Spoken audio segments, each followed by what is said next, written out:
Halo, kembali lagi dengan Mr. Yoel. Nah, kali ini Mr. akan menunjukkan suasana sekolah. Nah, kalian sudah mulai rindu? Nah, langsung saja kita akan mulai pembelajaran kita. Oke, kita akan masuk ke kelas.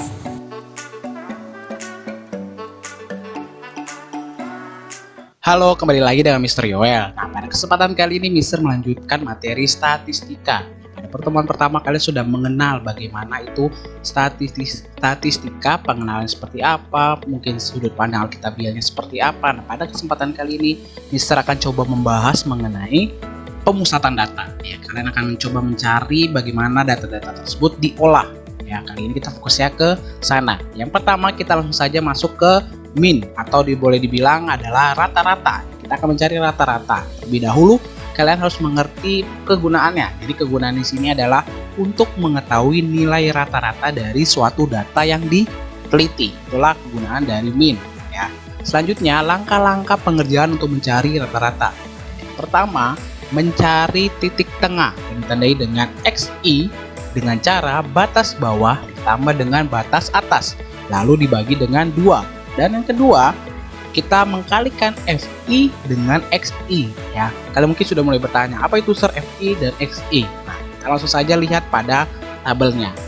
Pada tabel ini mungkin kalian sudah lihat pada pertemuan sebelumnya, tapi kali ini ditambah dengan kolom titik tengah dengan ditandai XI ya. Dan frekuensinya ini adalah FI. Sehingga tadi kan dibilang kita perlu mencari titik tengah tersebut dengan cara ditambah ya. Nanti Mister akan coba jelaskan. Nah, selanjutnya setelah kalian mencari titik tengah, kalian perlu mengkalikan ini ya, titik tengah itu XI dengan frekuensinya, sehingga muncul kolom yang baru, itu adalah FI dikali XI ya. Setelah kalian sudah dapatkan, baru kita mau cari tahu rumus dari rata-rata tersebut adalah ya, ini Mister tuliskan di sini adalah X bar sama dengan, ini dibaca X bar sama dengan sigma RI I sama dengan 1 F I dikali dengan XI. Jadi kalian jumlahkan dulu nih ya, ini dibilang sigma, jumlahkan dulu nih keseluruhan dari kolom FI XI. Nah, kalian ketemu adalah sigmanya, penjumlahannya berapa, baru dibagi dengan sigma RI sama dengan 1 FI. Nah, sigma yang ini nih kalian akan bagi ya. Ini perlu kalian ingat untuk mencari rata-rata X bar. X bar itu adalah rataan, dan XI yang tadi titik tengah adalah titik tengah interval kelas ke I, kelas ke berapa deh nanti ya. Kalian mungkin mulai sudah bingung nih bagaimana cara pengerjaan dari rata-rata tersebut. Oke, kita masuk ke contoh soalnya. Nah, kali ini contoh soalnya Mister pakai latihan soal pada pertemuan sebelumnya. Kita akan coba bahas juga ya, bagaimana cara membuat tabelnya yang kemarin kalian sudah coba kerjakan. Nah, kalau misalnya kalian sudah benar membuat tabel seperti ini, tinggal kalian tambahkan titik tengah ya, di kolom yang kalian sudah kerjakan. Nah, bagaimana mencari titik tengah? Ya, tadi kan dibilang batas bawah, berarti di sini adalah 17,5 ditambah batas atas. Berarti di sini adalah 21,5, baru dibagi 2, maka ketemu adalah hasilnya 19,5. Dan itu juga kalian bisa lakukan di 21,5 ditambah dengan 25,5, hasilnya adalah 23,5. Selanjutnya langkah yang kedua kan dibilang kalikan dari XI dengan FI ya, maka 19,5 dikali dengan 8 maka hasilnya 156. Nah, sama juga 23,5 dikali dengan 3 maka hasilnya 70,5. Selanjutnya kita jumlahkan ke bawah ya, kita jumlahkan ke bawah ini, maka sigma FI XI kalau kalian jumlahkan ini semuanya akan mendapatkan 1156. Dan kalau ini kita jumlahkan ke bawah ya, maka sigma FI nya sama dengan 40. Dan kemudian kalian gunakanlah rumusnya X bar ya, sama dengan ya, maka 1156 dibagi 40, berarti yang dari sigma FI XI dibagi dengan sigma FI ya, maka sama dengan akan menghasilkan berapa, 28,9. Nah, inilah cara mencari rata-rata ya. Perlu kalian ingat dan pahami terlebih dahulu ya, bahwa sigma FI XI dibagi dengan sigma FI. Nah, selanjutnya kita akan masuk ke pemusatan data mengenai modus ya. Kali ini jangan kalian berpikir modus itu seperti laki-laki deketin perempuan, modus bukan, tapi kali ini modus dalam statistika. Oke, kalian pahami dulu kegunaannya. Jadi kegunaannya adalah untuk mengetahui nilai terbanyak atau boleh dibilang mayoritas dari suatu data. Nah, langsung saja bisa tuliskan rumusnya. Jadi ditandai dengan MO sama dengan L tambah C dalam kurung D1 dibagi dengan D1 tambah D2. Nah, seperti apa itu L, C, D1, D2? Nah, kita coba lihat ya. L itu adalah tepi bawah kelas modus ya. Baru D1 adalah selisih frekuensi kelas modus dengan frekuensi kelas sebelumnya ya. Baru yang kedua D2 selisih frekuensi kelas modus dengan frekuensi sesudahnya. Ini tadi D1 tadi sebelumnya, berarti D2 nya itu ditandai dengan sesudahnya. Dan C adalah panjang kelas. Nah, kali ini Mister ambil tabel yang tadi ya, yang kita sudah bahas untuk mencari min-nya ya, rata-ratanya. Nah, kali ini kita coba mencari modusnya. Tadi kan dibilang L adalah titik, boleh dibilang tepi ya, yang L tadi tepi bawah kelas modus ya.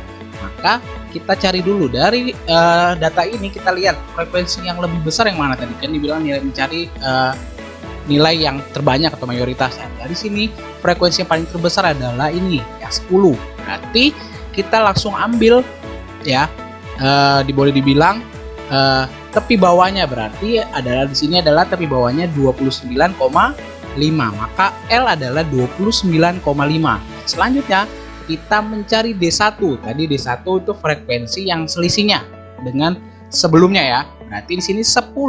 Berarti D1 di sini 10 ya, dikurang yang sebelumnya. Berarti sebelumnya berapa di sini? 9. Berarti 10 dikurang 9 itu dapatlah D1. Dan kemudian D2 dibilang itu sesudahnya. Nanti di sini frekuensi kita lihat 10 dikurang 7, maka ketemulah D2. Dan C otomatis kita bisa lihat dari sini 18 ke 21 itu C-nya adalah 4 ya, panjang kelasnya C-nya yang kalian sudah dapat pada pengerjaan video pembelajaran pertamanya ya, yang mengenai mencari panjang kelas ya. C-nya sama dengan 4. Nah, dari data-data ini kita masukkan ke dalam rumus. MO sama dengan L ditambah C dalam kurung D1 per D1 ditambah D2. Kita masukkan saja. Jadi L-nya 29,5 ditambah 4 dalam kurung 1, D1-nya 1 ya, baru per 1 ditambah 3 ya. Dan pada bagian ini kita kerjakan, ingat ya, kalau dalam hal ini kita kerjakan yang di dalam kurung dulu, maka akan menghasilkan 29,5 ditambah, kalau misalkan sudah dapat ini ya, ditambah berapa? Kan 1 per 4, 1 per 4 adalah 0,25 dikalikan dengan 4 maka akan menghasilkan 1 ya. Kalian cari dulu ini kan 1 per 4 baru dikalikan dengan 4 maka hasilnya 1. Dan ketika kalian sudah dapat ini, kalian jumlahkan akan menghasilkan modusnya adalah 30,5 ya. Berarti nilai yang paling sering muncul adalah dinilai 30,5 ya. Ini yang perlu kalian mengerti dari mencari nilai modus. Nah, inilah Mister berikan latihan soal supaya kalian bisa mudah memahami bagaimana mencari min dan modus. Nah, kalian coba kerjakan dulu latihan soal untuk mencari min dan modus. Nah, sekarang kita masuk ke pemusatan data mengenai kuartil. Kalian sudah mulai bingung apa itu kuartil? Nah, kita coba lihat pada garis ini ya. Di awal ditandai dengan titik X1 dan di akhir ditandai dengan titik XN. Nah, di antara X1 dengan XN di tengah-tengahnya ditandai dengan Q2 atau sama dengan ME. Nah, di antara Q1 dan Q2 ditandai dengan titik tengah-tengahnya adalah Q1. Sedangkan di antara Q2 dengan XN ditandai dengan titik Q3. Nah, kalian mulai sudah bingung apa itu X1, Q1, Q2, Q3 atau XN. Coba bisa jelaskan. Jadi X1 itu adalah data terkecil ya. Q1 itu adalah kuartil bawah, Q2 itu adalah median atau ME, dan Q3 itu adalah kuartil atas, dan sedangkan XN itu adalah data terbesar. Nah, kalian bisa gunakan ini ketika kalian sudah mendapatkan data tunggal, bukan data kelompok ya. Nah, ini misalnya kalian dapat cuma data tunggal misalnya 10 data. Nah, kalian bisa tentukan S1-nya berapa, XN-nya berapa, dan Q1-nya berapa, Q2 dan Q3-nya dengan cara seperti ini. Nah, lalu bagaimana kalau misalnya datanya dalam bentuk data kelompok yang sudah banyak? Nah, kita akan coba pelajarinya. Nah, langsung saja Mister berikan rumusnya. Jadi Q1 didapatkan dengan cara L1 ditambah C dalam kurung 1/4 N dikurang F besar ya per F1 kecil. Ya, di sini kita tandai dengan F1 besar dengan F1 kecil. Nah, perbedaannya apa nanti bisa coba jelaskan. Dan sedangkan Q2 tinggal diganti dengan 1/2N. Tadi Q1 adalah 1/4N, ya 1/4N, dan Q2 adalah 1/2N. Dan Q3 itu adalah 3/4N. Itu yang membedakan ya. Sekali lagi yang membedakan di Q1 itu adalah 1/4N, di Q2 itu adalah 1/2N, sedangkan di Q3 adalah 3/4N. Ya, bisa kita coba jelaskan lebih lanjut mengenai tanda-tanda ini ya. L itu ada dibilang tepi bawah kelas kuartil, ya pahami. Dan N itu adalah ukuran data, sedangkan F kecil itu ada frekuensi pada interval kelas kuartil. Ya, ingat frekuensi pada interval kelas kuartil. Sedangkan F besar frekuensi kumulatif sebelum kelas kuartil. Ya, dan C adalah panjang kelas. Kalian pahami F kecil dan F besarnya apa? Nah, mungkin lebih dipahami lagi dengan contoh soal. Ambil ya tabel yang kita kerjakan pada modus. Nah, kita coba kerjakan pada kuartil ini ya. Kita lihat di sini ada kolom umur, frekuensi, dan tambahan ini frekuensi kumulatif. Nah, dari mana dapat frekuensi kumulatifnya? Ini tadi kan ditandai dengan tanda F besar. Nah, kita lihat dapat dari mana. Nah, pertama kalian ambil dulu yang kolom pertama ini yang muncul 8 dari frekuensinya. Yang pertama itu adalah 8. Kalau misalnya kalian dapat angka 4, nanti di sini 4. Nah, di sini frekuensi dari umur 18 sampai 21 itu adalah 8. Kalian taruh di sini frekuensi kumulatifnya 8. Kemudian jumlahkan dengan frekuensi sesudahnya dari 8 ya 3. Berarti 8 ditambah 3 akan menghasilkan 11. Baru tambahin lagi 11 tambah 9 20. 20 ditambah 10 30. 30 ditambah 7 37. 37 tambah 3 sama dengan 40. Maka akan sesuai dengan data. Nah, seperti itu mencari frekuensinya, ditambahkan dengan frekuensi sesudahnya. Jadi 8 ditambah 3 akan menghasilkan 11. Ya, 11 ditambah 9 akan menghasilkan 20. 20 tambah 10 30. Nah, seperti itu cara mendapatkan frekuensi kumulatifnya. Nah, setelah kalian sudah dapatkan frekuensi kumulatifnya, kalian tinggal kerjakan dengan sesuai rumusnya. Nah, langkah yang pertama untuk mengerjakan ini, kalian mencari tepi bawah. Kan dibilang ini L1 tepi bawah. Bagaimana cara mencari L1-nya? Nah, seperti ini. Kita ambil dulu 1/4N. Ya, N-nya berapa sih, Sir? N-nya tadi kan sudah dibilang, itu datanya. Datanya kan di sini adalah 40. Berarti 1/4 dikali dengan 40 sama dengan 10. Ya. Di sini 10. Nah, kita lihat dari 10 data yang masuk ke 10 mana? Di 8 masuk nggak? Masih kurang 2.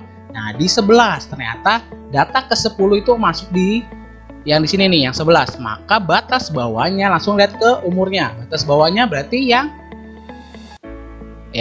berarti kita ambil Q1 yang di sini nih, kisaran di sini nih ya, 22 sampai 25 itu Q1-nya. Tapi kan dibilang tepi bawah. Ya, tepi bawahnya L1-nya adalah 22. Ya, ingat cara mencari tepi bawah atau batas bawah ya. Berarti 22 dikurang 0,5 akan menghasilkan 21,5. Itu adalah L1-nya. Sedangkan F1 besar kita lihat di frekuensi kumulatif ya, dibilang sebelumnya. Kan tadi kan di daerah sini ya. Di daerah sini nih Q1-nya nih. Berarti frekuensi sebelumnya berapa? Ya, otomatis 8 dong frekuensi sebelumnya. Nah, berarti F1 kecilnya yang mana? Yang ini dong yang kita pakai, bukan yang ini ya, bukan yang 11 ini kan frekuensi kumulatif, tapi frekuensi biasa saja, berarti yang 3 ya. Kemudian C-nya adalah 4 tetap ya, panjang kelasnya 4. Setelah ini masukkan ke dalam rumus. Ya, berarti 21,5 ditambah 4 dalam kurung 10 dari data tadi 10 dikurang 8 F1 besarnya per 3. Selanjutnya kerjakan dulu yang di dalam kurung, akan menghasilkan 21,5 ditambah 4 dikali dengan 0,66. Baru dikalikan nanti 4 dikali 0,66 akan menghasilkan 2,64. Baru dijumlahkan. Maka Q1-nya adalah kuartil pertama ya, kalau boleh dibilang kuartil bawahnya adalah 24,14. Inilah Q1-nya. Ya, kalian coba pahami dulu mencari Q1. Nah, selanjutnya kita akan mencari median ya. Kali ini median atau Q2. Ya. Seperti apa? Ya, seperti kalian ambil dulu rumusnya ya. Kali ini kita pakai 1/2N. Ya, N-nya tetap 40 ya. Dari sini kita tulis 1/2 dikali dengan 40 ya, maka akan menghasilkan 20. Maka data yang ke-20 kita coba cari. 8 tambah 11, 19. Masih kurang 1, berarti bukan di sini datanya. Ya, bukan di sini nih datanya, berarti di bawahnya. Kalau misalnya 8 tambah 11, 19 ditambah 20, ya udah masuk ke data sini dong, 20. Nah, maka disinilah data dari Q2-nya. Ya, disinilah data Q2 di antara 26 sampai 29. Sehingga L1-nya ingat 26 dikurang 0,5 akan menghasilkan 25,5, yaitu L2-nya. Dan F2-nya ingat data sebelumnya, ya. Atau boleh dibilang frekuensi kumulatif sebelumnya, berarti di atas 20 di sini ada 11, ya. Ini adalah F2-nya, sedangkan F1-nya ingat pakai yang di frekuensinya. Ya, berarti di sini otomatis kita ambil F2-nya adalah 9, ya, dan C-nya tetap 4. Kita masukkan dalam rumus, ya. Maka akan menghasilkan 25,5 ditambah 4 dalam kurung 20 dikurang 11 per 9. Dan akan hasilnya 25,5 ditambah dengan 4 dikali dengan 1, ya. Dan hasil akhirnya Q2 sama dengan 25,5 ditambah 4 dan hasil terakhir 29,5. Inilah mencari Q2 atau disebut median, ya, nilai tengah. Ya, perlu kalian ingat Q2 itu adalah median atau nilai tengah dari sebuah data. Dan yang terakhir Q3, ya, kuartil atasnya. Kali ini kita pakai data 3/4N, jadi tetap N-nya 40. Maka 3/4 dikali 40 akan mendapatkan datanya 30. Ya, 30 masuk ke mana ini, Sir? 30 kita coba cek. Ya, 8 tambah 11, 8 tambah 11, 19 tambah 20, 29, masih kurang 1, berarti otomatis kita masuk ke sini datanya, ya. Masuk ke sini, berarti datanya itu di kisaran 30 sampai 33, ya. Berarti otomatis L3-nya adalah 29,5, 30 dikurang 0,5. Ya. F3-nya ingat frekuensi kumulatif sebelumnya, berarti ini adalah 20, sedangkan F3 kecilnya itu berarti otomatis 10, ya. Dan C-nya tetap 4. Kita masukkan dalam rumus 29,5 ditambah 4 dalam kurung 30, ya, dikurang 20 per 10, maka akan menghasilkan 29,5 ditambah 4, ya, di sini 30 dikurang 20 itu 10 dibagi dengan 10, maka akan menghasilkan 1. Maka hasil akhirnya adalah Q3-nya, ya, itu adalah 33,5. Nah, inilah ya bagaimana mencari kuartil pertama, ya, atau boleh dibilang kuartil bawah, nilai tengah, dan kuartil atas, ya, Q3. Nah, untuk lebih mudah memahaminya, kalian perlu mengerjakan latihan soal yang saya berikan. Kali ini soalnya seperti ini, ya, kalian disuruh diminta mencari min, modus, hingga kuartil, ya, Q1 sampai Q3. Ya, sekali lagi perlu latihan supaya kalian mudah memahami bagaimana cara pengerjaan untuk pemusatan data pada kali ini. Oke, sekian dulu pertemuan kita pada hari ini. Salam matematika.